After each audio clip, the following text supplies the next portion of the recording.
Okay, so the first thing that you need to know about is the Great Firewall of China. Okay, there's a lot of internet censorship in China, which means you won't be able to access websites like Google and Facebook and YouTube and Reddit and all those sites that you probably use daily at home. So to get around this, you should get a VPN. VPN stands for Virtual Private Network, and it's basically like a secure tunnel under the Great Firewall, which lets you access, the whole internet, anything you want. So some good VPNs that you can invest in would be Astral VPN, Express VPN, Viper VPN. All three of those are pretty good. If you don't know anything about VPNs, just a quick Google search, and you'll find out everything you need to know. But yeah, that is quite important. Otherwise, it's going to be a real headache for you living in China and not being able to watch your daily YouTube videos. Okay, so the next thing that you need to know is travel and transport. Alright, so depending on where you're going in China or what you want to do, you should probably do a bit of research about the best way of getting around.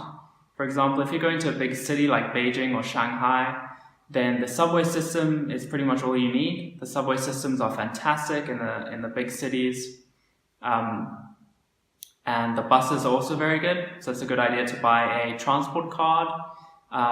In Beijing, I remember I had a transport card and it worked for the subway, the bus, and basically you scan it when you go into the subway, you scan it when you get off the subway, and it deducts money from your card based on the distance that you traveled, and it's exactly the same with the bus.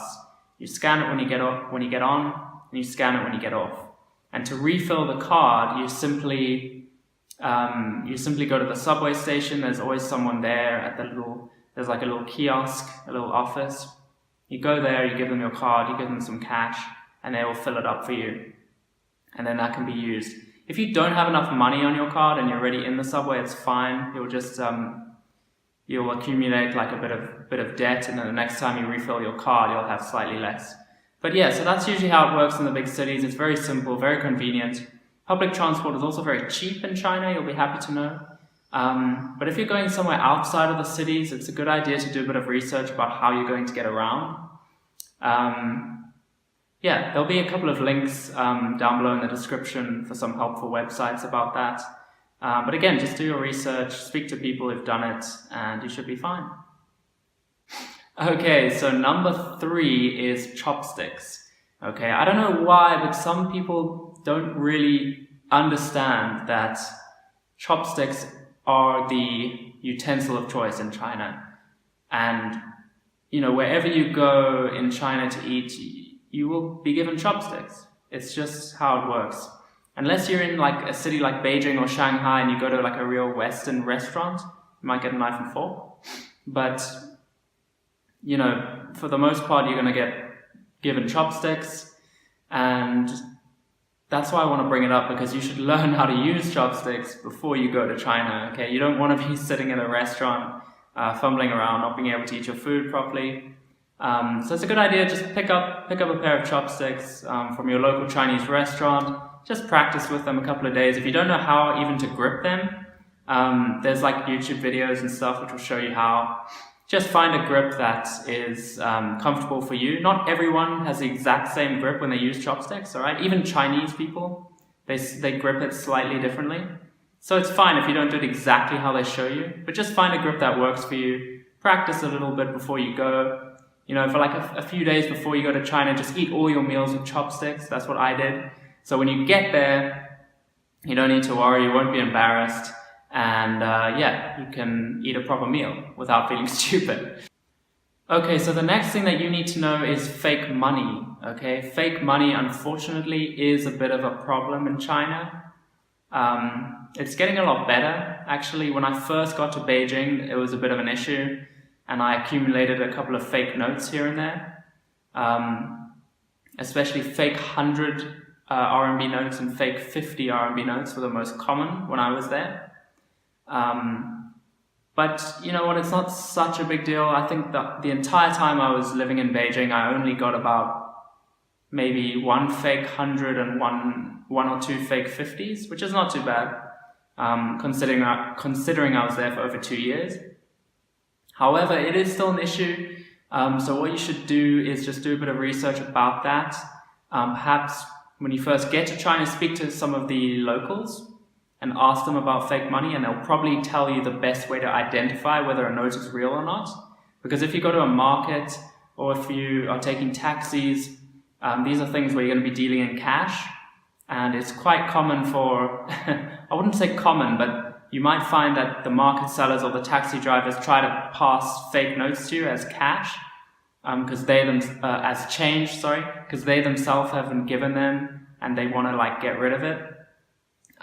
So it might be a good idea just to find out how you can differentiate between the fake ones and the real ones. Often there's like little tricks and stuff, like little things on the note to look for, or like a texture on the note.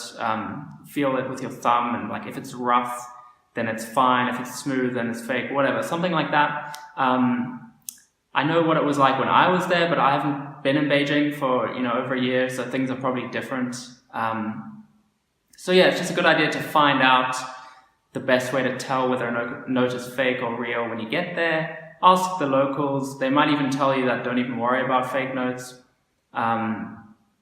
Again, I'm not 100% sure, but when I was there, it was a bit of an issue. So just something to be aware of. But yeah, don't let it worry you. It's not really a huge thing. Okay, so the next thing you need to know is cultural differences. Okay, and this is a massive thing. And there's many things I could say about cultural differences, because the Chinese culture and the Western culture is so different, and that's going to be the number one thing that slaps you in the face when you arrive. You're going to be hit by that culture shock. Unless you've spent good amounts of time in Asia before, then it won't be too much of a shock for you. But if you spend all your time in Western countries, it will be quite different. So the first thing I would say is just go with an open mind, okay? The second thing is be respectful to everyone, be nice to everyone. And if you follow those two things, then you're probably going to be absolutely fine. But I've listed a couple things maybe you should be aware of day to day. The first thing is pushing and shoving. Right, China, especially in the cities, okay, China is super packed. There's loads of people, as you know, world's largest population. People are used to being in close proximity with each other. On the street, on the subway, on the bus, whatever, you're going to get pushed, you're going to get shoved, it's going to happen. Just deal with it. It's not an act of aggression at all. It just is what it is. Okay, you got to deal with it. Just chill, remain calm. Just something to be aware of. Spitting is another thing. People do spit in China, okay, on the street and stuff. They'll be walking down the street. They'll spit like on the sidewalk and stuff. It happens. I lived in Beijing for like 2.5 years. And, almost every day I saw people spitting on the street.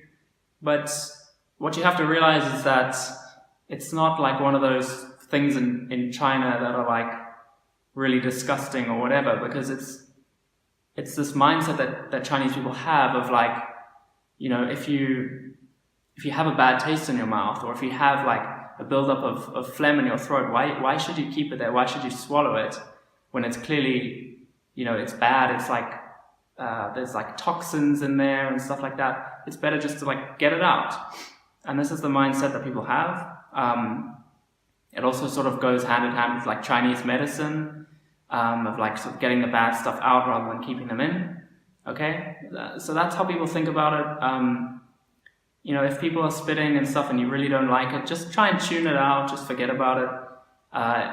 It's really not such a big deal. Like I never found it a big deal when I was there.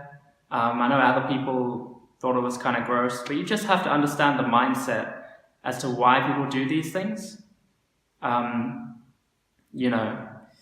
But yeah, just be aware of that. The next thing is don't wear shoes inside. Okay, this is a big thing in China. It's very disrespectful to walk into someone's apartment or someone's house with your shoes on. If you're a foreigner, you'll probably be forgiven, but I would recommend just don't do it.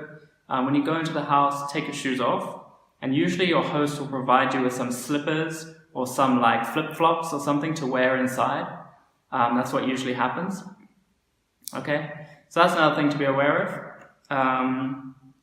After that, we have lucky numbers and superstitions. Okay, Chinese people, it's part of the Chinese culture. They're quite superstitious, and there's a lot of like lucky numbers and unlucky numbers.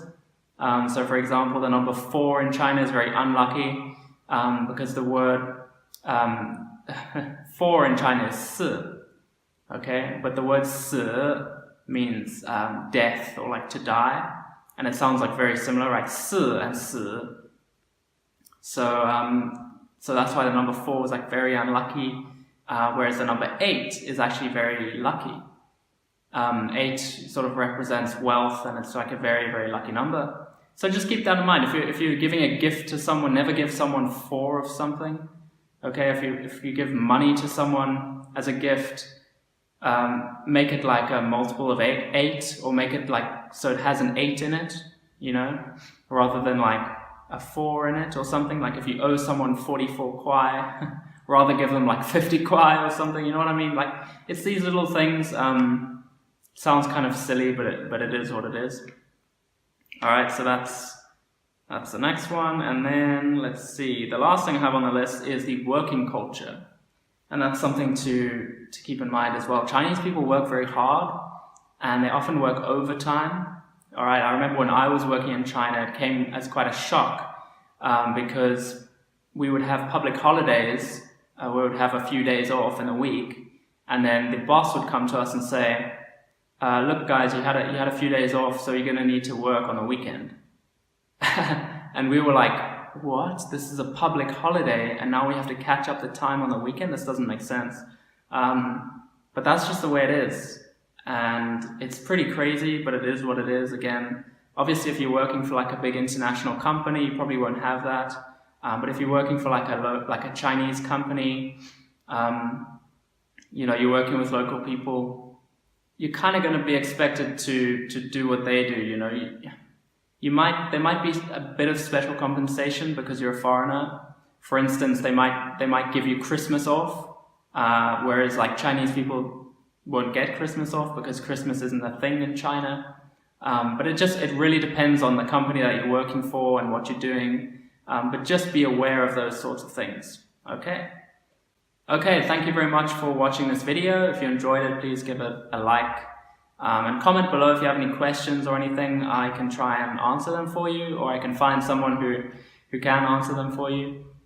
So again, yeah, I run a website called Talking Mandarin, and we have a blog over there. You should go check it out. You can also sign up for our email list. You'll get a free Chinese phrasebook with some nice practical Mandarin. Yeah, so go check that out. There'll be a link in the description. And again, thanks for watching.